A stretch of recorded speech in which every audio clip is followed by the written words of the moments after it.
दाबेजी में मोटरसाइकिल सवार नामालूम फोरन था टेलीनॉर कंपनी जो सेल्समैन मज़ामत ते कतल फोरू फरार पुलिस वाक़े वारे हंध पहुंची वई। दाबेजी इलाइके गरीबाद मार्केट में मोटरसाइकिल से सवार बिन हथियारबंदन टेलीनॉर कंपनी के सेल्समैन नूर खान हुंगरो खां रकम ऐं ॿियो सामान फुर करण जी कोशिश कई तो नूर खान हुंगरो फौरन सां मज़ामत कई। फौरन मथस पिस्टल जा फायर करे सख्त ज़ख्मी करे छॾियो।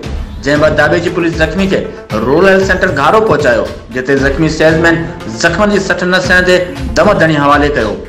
दाबेजी पुलिस इलाइक़े के कड़ो चाढ़े जवाबदारनि जी ॻोल्हा शुरू करे छॾी। कैमरा टीम सां गॾु मोहम्मद अली मला, सोच टीवी घारो।